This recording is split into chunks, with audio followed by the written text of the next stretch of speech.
Ils sont là, ils sont sympas, donc ils sont là pour nous protéger. On ne fait pas les cons, on tracte pendant 1h30. On fait attention. Et à 11h30, on arrête, on part au barrage. Est-ce que ça vous va à tous? Oui, voilà, les cartes.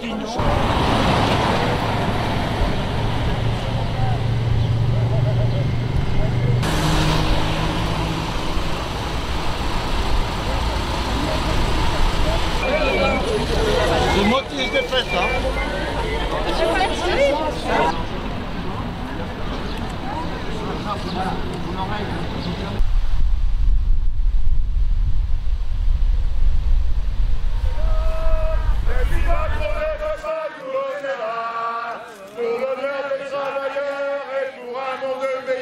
Même si Macron ne veut pas, nous on est là.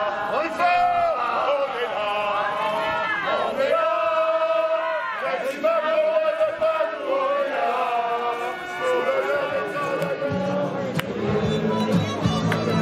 Je reste de ta première page. Tu écris ce que Macron veut.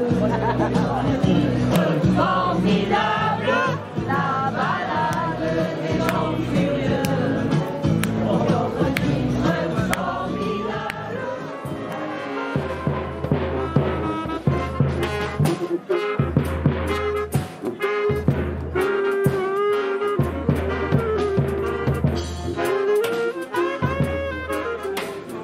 On a énormément parlé de privatisation aujourd'hui, de l'eau, des routes, des hôpitaux. Et c'est un problème démocratique. Qui sont ces nouveaux rois qui n'ont pas été élus, qui nous font payer les routes? Qui sont ces princes qui jouent en bourse avec l'eau? C'est inacceptable. Et alors qu'est-ce qu'ils font face à cette alerte sur l'eau? Eh bien ils décident qu'ils vont donner les barrages à des intérêts privés. Alors faut imaginer, déjà ça pose... Mathilde Panot, bonjour. Bonjour. Est-ce que vous pouvez nous expliquer votre présence aujourd'hui et l'importance que peuvent avoir le débat sur les privatisations? Alors pour moi c'était très important d'être là ici. J'ai pris un train à 7h40 ce matin pour venir du Val-de-Marne. Parce qu'en tant que vice-présidente du groupe parlementaire La France Insoumise à l'Assemblée nationale, nous on se bat pieds et mains contre les privatisations en général, mais surtout contre celle des barrages, je vais en parler juste après. Et puis la deuxième chose, c'est que je suis présidente d'une commission d'enquête parlementaire sur la mainmise des intérêts privés sur la ressource en eau et ses conséquences. Et là, on est typiquement sur quelque chose comme ça. C'est-à-dire que vous avez la Commission européenne qui, depuis 2015, demande et redemande et re-redemande qu'on privatise 150 barrages en France. Alors, bon, ça c'est la vieille idéologie libérale. On nous dit que quand l'État s'en va et que le marché arrive, là vous avez 100 fleurs qui arrivent, des prix qui baissent pour les usagers, des travailleurs très contents et un service beaucoup plus efficace avec la concurrence libre et non faussée. Bon, bah la réalité, on la connaît, on est en train de la vivre avec le Covid. C'est ce qu'ils ont fait à l'hôpital public en supprimant 100 000 lits en 20 ans. C'est ce qu'ils ont fait à l'électricité en ouvrant la concurrence en 2007. Le résultat, c'est que les factures ont augmenté de 50% pour les gens. Donc c'est d'abord les usagers qui ont trinqué et les salariés, bien évidemment. On le connaît sur le service public ferroviaire, où là, on n'a pratiquement plus aucune marchandise qui est transportée par rail. Bref, c'est leur recette qu'ils ont fait partout, qui a partout montré ses échecs et que pourtant, ils continuent. Sur les barrages, pour que tout le monde comprenne ce qui est en jeu. Lorsqu'on privatise un barrage, qu'est-ce que ça veut vouloir dire? Déjà, on a 200 barrages dans le pays qui ont besoin de grandes réparations, de grands travaux. Si quelqu'un est assez naïf pour croire qu'avec des intérêts capitalistes, ils vont faire ces réparations, je pense que vraiment c'est de la naïveté. Pour le coup, du coup, ça pose déjà un problème de sécurité. La deuxième des choses, c'est que lorsque vous allez être en période de sécheresse, et vous savez que les périodes de sécheresse se multiplient dans notre pays, et bien lorsque vous allez être en période de sécheresse, vous allez laisser eh bien, un acteur privé décider est-ce que l'eau, lorsqu'il y a des conflits d'usage de l'eau, est-ce que l'eau va aller au refroidissement de la centrale nucléaire, aux agriculteurs, à la consommation des gens, et avec bien sûr, puisqu'il faut quand même qu'ils payent leurs actionnaires, des prix qui vont extrêmement augmenter, donc qui vont s'envoler pendant ces périodes de sécheresse. Donc on va avoir ce problème-là de conflits d'usage de l'eau qui vont être décidés non pas par nous, par les gens, par l'État, mais par un acteur privé, ce qui pose un énorme souci. La troisième chose qu'il faut comprendre, c'est que pour éviter un blackout, l'électricité, il faut toujours que ça soit à niveau. Et le barrage, c'est ce qu'on utilise, puisque un barrage ça s'arrête à peu près en 20 minutes, c'est ce qu'on utilise pour faire justement les aléas pour que eh bien, ça soit toujours aligné. Lorsque vous allez dire à l'acteur privé, là pour éviter le block-out, il va falloir arrêter la production. Qu'est-ce qu'il va vous dire? Ah bah non, moi j'ai mes actionnaires, c'est pas possible, je continue. Donc nous allons payer les moments où on va arrêter les barrages, alors que jusqu'alors on ne payait absolument rien. Donc c'est un scandale, cette histoire absolument incroyable qu'ont pensé 3 technocrates à Bruxelles en se disant que finalement c'était une bonne idée pour faire du fric à leurs copains des multinationales et des grandes entreprises.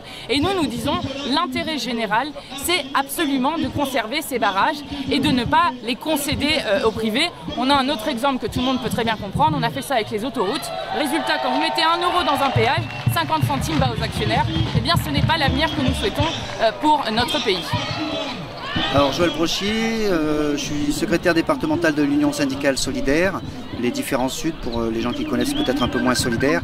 On est là devant le barrage de Serponçon, la plus grande retenue artificielle d'Europe, qui a été fini en 61 et ce barrage fait partie évidemment de EDF et des différents barrages.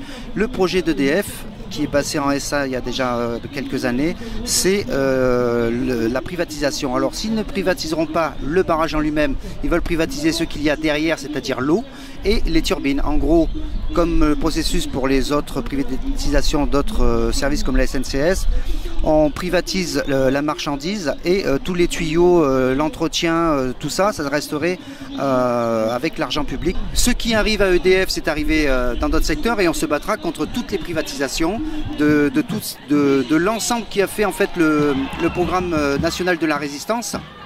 Tout ce qu'on a construit, moi j'invite les gens à relire la lettre de Marcel Paul qui disait donc déjà il s'adressait aux salariés d'EDF qui ont eu un statut, qu'il allait déjà falloir se battre contre les vautours du capitalisme. L'Europe, c'est un des arguments pour dire qu'il faut faire la privatisation, mais si ce n'aurait pas été celui-là, ils en auraient trouvé un autre. En fait, c'est toujours la même logique capitaliste qui est derrière. Ça, c'est nous qui l'avons payé avec nos impôts. Ils veulent le reprendre avec nos impôts et autres cotisations. Ils veulent le reprendre parce qu'effectivement, c'est énormément rentable. Je suis Laurence Vaillant. Je suis adjointe au maire de la commune d'Aimé, dans le 04. Bon, mais je suis là aujourd'hui pour défendre. Alors, je suis élue Parti communiste français et je suis là aujourd'hui pour défendre le service public dans son ensemble. Donc, aujourd'hui, il s'agit de nos barrages, de la grande entreprise EDF et aujourd'hui, en plus, particulièrement le 8 mai, je pense à notre camarade Marcel Paul qui a nationalisé notre grande entreprise qui est l'entreprise EDF. Je vous donne juste un exemple. On privatise à tour de bras. Pour venir ici, j'ai pris l'autoroute. L'autoroute, c'était une entreprise publique. Aujourd'hui, privée, totalement privée. On arrive devant des automates, on met un ticket, on met la carte. Donc combien d'emplois ont été sacrifiés? Avant de venir ici, j'ai appelé mon petit-fils et je lui ai dit, écoute, on va faire un pique-nique, est-ce que tu veux venir? Le gamin a 8 ans. Il m'a dit, Nono, parce qu'il m'appelle Nono, il ne m'appelle pas Mamie. Il me dit, Nono, tu vas devant un barrage? Mais c'est dangereux un barrage.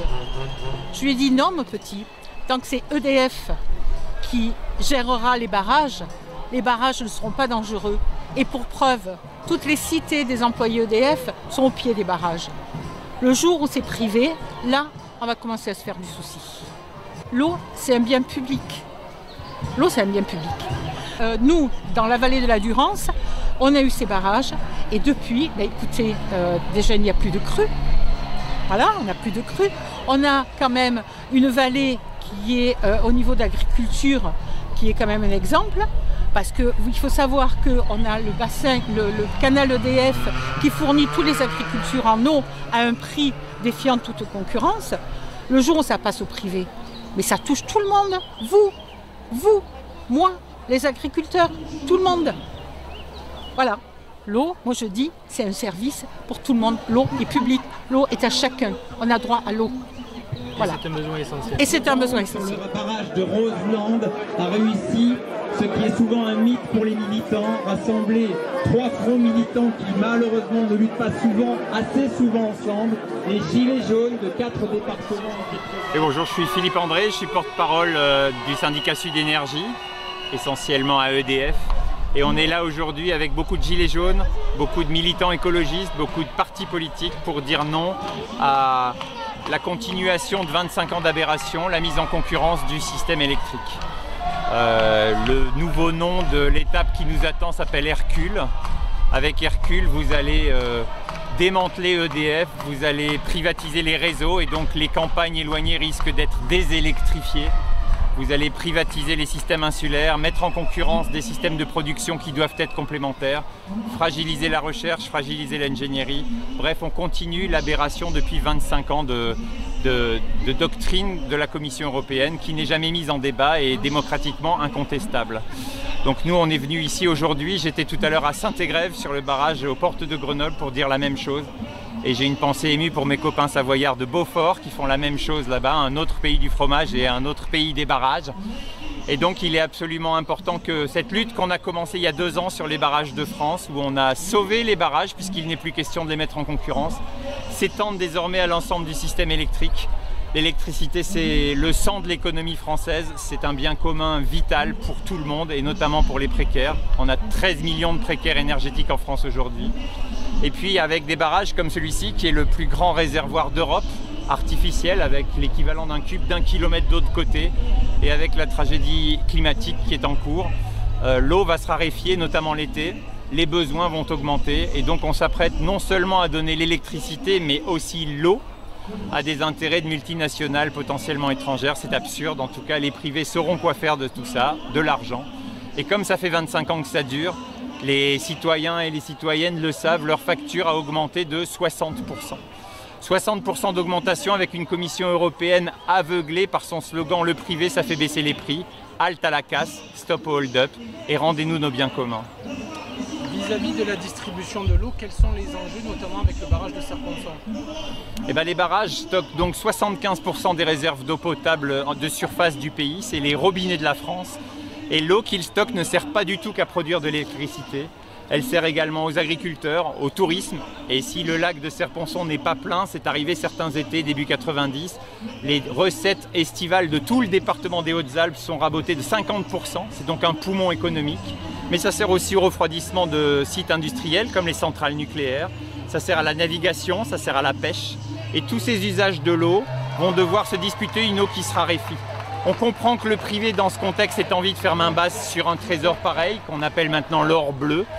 On comprend moins que les représentants du peuple, le gouvernement, acceptent ça et non seulement cèdent les barrages à la concurrence, mais maintenant il est donc question de céder l'ensemble du système électrique à la concurrence. Ça fragilise la réussite de la transition écologique. Chez Sud, on pense que ça la compromet. On n'a plus le temps, la planète n'a plus le temps d'attendre. L'humanité aurait besoin d'une bonne thérapie et elle aurait vraiment besoin d'une bonne thérapie. Là où on est content, c'est que dans ces luttes, on réussit quelque chose d'assez mythique et trop rare, la convergence des luttes. Et les Gilets jaunes, les ONG du climat et les syndicats rouges d'EDF, de l'énergie, CGT et Sud en tête, on arrive à se réunir et à combattre ce fléau qui existe depuis 25 ans et dont Hercule n'est qu'un prolongement supplémentaire. Alors dans le projet de privatisation, on nous a parlé de 150 barrages à privatiser. Qu'est-ce qu'il va devenir des autres? Alors en fait, c'est pas 150, il y a 421 grands barrages concédés, c'est des concessions comme les autoroutes, comme les réseaux de distribution d'ailleurs. Et ces concessions, depuis la loi Sapin de 1993, pour éviter le copinage politique, donc sous couvert de moralisation de la vie politique, on nous a cassé tous nos services publics, l'eau potable, les autoroutes, etc. Et les barrages et les réseaux sont les prochains. Une concession, c'est facile pour les barrages, c'est des concessions très longues parce que c'est des investissements sur un temps très long. Un barrage, ça dure 200 ans, 250 ans, on ne sait même pas vraiment la limite de durée de vie d'un barrage. Ils ont été payés par les Français, ils appartiennent aux Français et il est donc maintenant question, pour chaque barrage, 75 ans après sa mise en service, d'être mis en concurrence. Si vous regardez les barrages, il y a eu 3 grosses salves de construction dans les années 20, dans les années 40, dans les années 60. Et donc, si vous rajoutez 75 ans, ça fait 20 ans qu'on vit, nous, salariés de l'hydroélectricité, avec l'épée de Damoclès sur la tête, que tout peut partir d'un instant à l'autre à la concurrence, au privé et au bénéfice et à la course folle de la baisse des prix, plus 60%, hein, très belle baisse des prix. Et donc, on a vraiment besoin, les 150 barrages, c'est ceux qui arrivent à échéance de concession avant la fin du mandat d'Emmanuel Macron, avant fin 2022. Mais tous sont concédés et tous ont cette menace sur la tête. La plus belle illustration de bordel que ça fout, cette mise en concurrence, enfin la plus belle illustration de la désoptimisation de tout ça, c'est que pour intégrer le solaire photovoltaïque, pour intégrer l'éolien terrestre et offshore, nous avons besoin, avec les barrages notamment, de créer des stations de pompage, comme il en existe une autre de l'autre côté du Lotaré qui s'appelle Grand Maison, la plus grande centrale hydroélectrique d'Europe, l'équivalent de 2 tranches nucléaires. Pourquoi on a besoin de ça ? Parce que pour le soleil, on a de la chance aujourd'hui, pour le vent, on en a un peu moins, il n'y a pas de télécommande, donc ça vient quand ça veut. Et les citoyens français, pour l'instant, consomment quand ils veulent. Et ça doit toujours être pareil. Et donc, il faut un moyen de stockage et un moyen de remplacement. Et ces stations de pompage permettent de stocker sous forme d'eau et pas sous forme de batteries dégueulasses. Et ils permettent également de compenser quand il n'y a pas de soleil ou quand il n'y a pas de vent. Vous avez de la chance, dans les Alpes du Sud, le soleil c'est 330 jours par an. Il y a des régions de France où c'est pas de vent, pas de soleil, et donc il faudra les barrages pour compenser, pour faire de l'électricité complètement propre et renouvelable. Depuis 25 ans que cette épée de Damoclès est au-dessus de la tête des exploitants hydroélectriques et de mes patrons qui sont devenus des patrons banquiers de multinationales. Là-dessus, on les comprend presque, étant donné qu'ils risquent de perdre à tout moment leurs installations, les investissements nécessaires à la multiplication de ces capacités de stockage. Aujourd'hui, on a l'équivalent de 6 réacteurs nucléaires, on pourrait facilement passer à l'équivalent de 10. Ça ne se fait pas depuis 25 ans. Et du coup, qu'est-ce qu'il arrive ? Notre planète n'a pourtant pas de plan B et on traîne, on est en retard sur tout, on est en retard sur le développement des énergies renouvelables et on est en retard sur le développement de ces poumons nécessaires à leur implantation dans le réseau. Donc on est en train de gâcher la transition énergétique. Moi dans mon métier je suis prévisionniste hydrométéo, je suis aux premières loges de la tragédie climatique et je peux vous dire droit dans les yeux qu'on n'a plus le temps d'attendre, la planète n'a plus le temps d'attendre. Cessons le pillage. Arrêtons le hold-up et concentrons-nous à ce qu'il nous reste d'espoir pour espérer que la planète reste vivable pour nos enfants. On ne parle même plus de générations futures.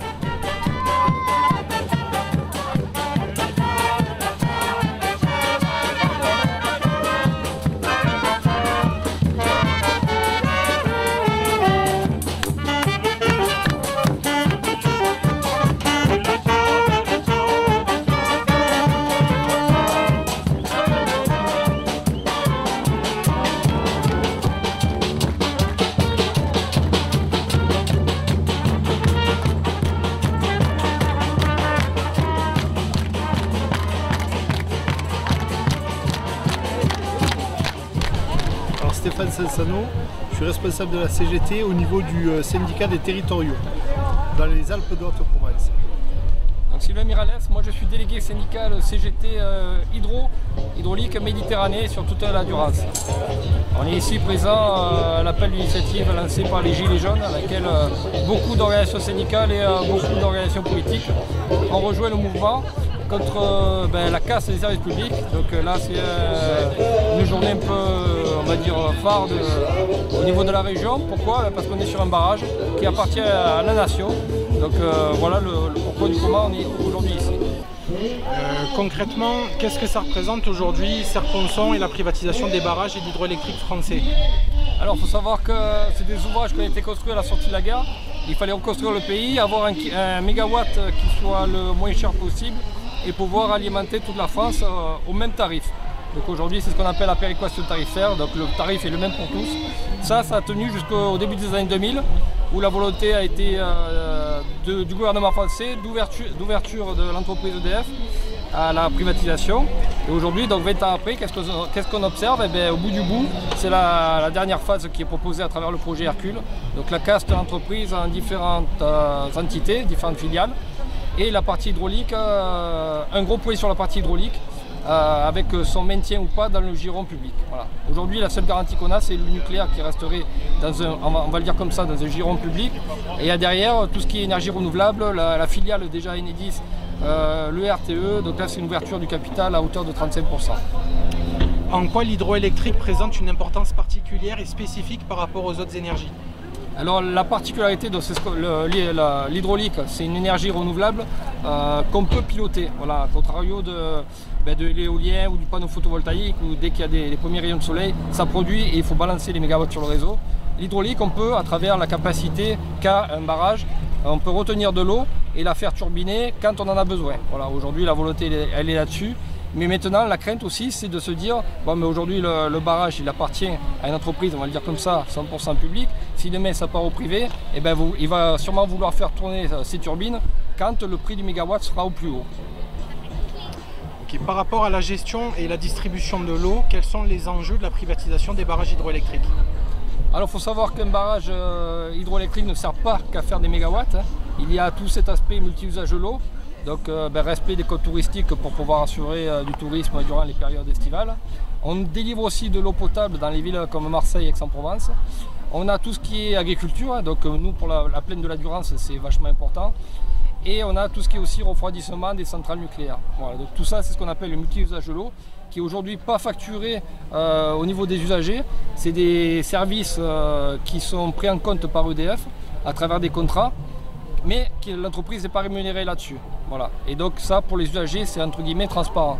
Demain, là aussi, s'il y a quelqu'un, un opérateur, un gros groupe tel que Total, Bouygues ou d'autres, hein, bien entendu, ils vont avoir ces mêmes contraintes, mais par contre, ils vont sûrement vouloir se les faire rémunérer. Et donc là, bien sûr, au bout du bout, c'est l'usager qui va devoir payer la facture. Le service public pour nous c'est le service pour les usagers, donc il faut une qualité du service de partout en France, qu'on habite dans une grande ville ou une métropole ou un département rural. Voilà, okay. Pour ce qui est EDF, il faut savoir aussi que le service public, on s'en éloigne de plus en plus. On a fermé toutes nos agences clientèle. Aujourd'hui en France, il n'y a plus une seule agence clientèle qui est ouverte. Donc aujourd'hui, l'usager qui a un problème de facture, un problème d'accès, un problème de branchement, eh bien, il a comme seul recours un numéro de téléphone avec derrière une personne qui aujourd'hui en France, on ne sait pas où elle sera.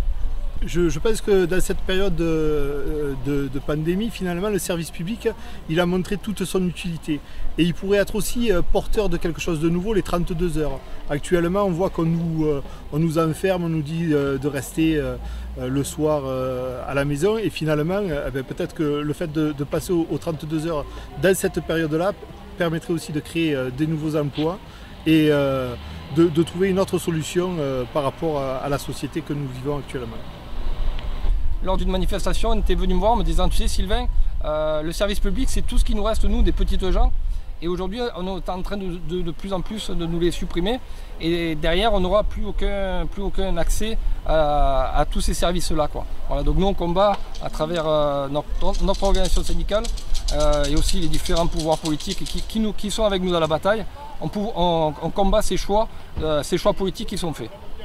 Alors José Plucky, je suis le coordinateur de cette manifestation du collectif Ne nous laissons pas tondre, qui regroupe les Gilets jaunes des Hautes-Alpes en grosse partie et d'autres Gilets jaunes avec Sud Solidaire, le syndicat Sud Énergie, il y a TAC aussi, il y a aussi d'autres organisations, il y a la France Insoumise, il y a tout un tas d'organisations qui se sont joints à ce collectif.